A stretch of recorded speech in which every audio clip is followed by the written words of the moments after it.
अइली पार्वती मैया हाथ में सिंगरवा ले हो।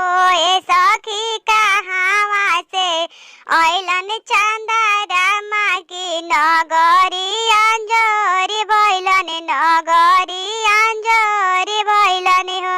ए सखी कहावा से अइलन चंदरमा की नगरी अंजोरी भइलन ना। कैलाश से अइली पार्वती मैया हाथ के सिंगरवा ले हो।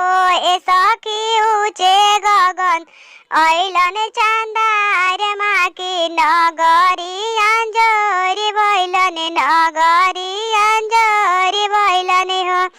काटी चढ़ी अइली पार्वती मैया हाथ के सिंगरवा ले हो। ए सखी काटी चढ़ी अइलन चंदरमा की नगरी अंजोरी भइलन नगरी अंजोरी भइलन ना। डोली चढ़ी अइली पार्वती मैया हाथ के सिंगरवा ले हो। ए सखी रंथे चढ़ी अइलन चंदरमा की नगरी अंजोरी भइलन नगरी अंजोरी भइलन ना। कहाँ बैठैबो गो कहमा बैठैबो पार्वती मैया के हाथ के सिंगरवा ले हो।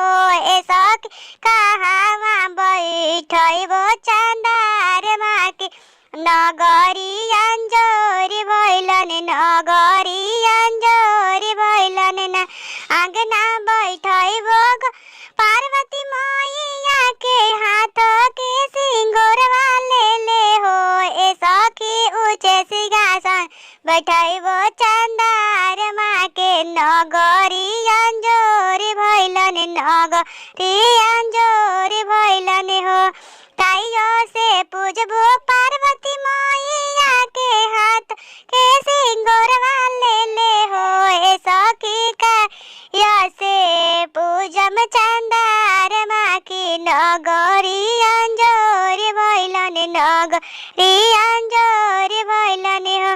नारियल मिठाई जैसे पूजम पार्वती मैया के हाथ के सिंगरवा ले हो।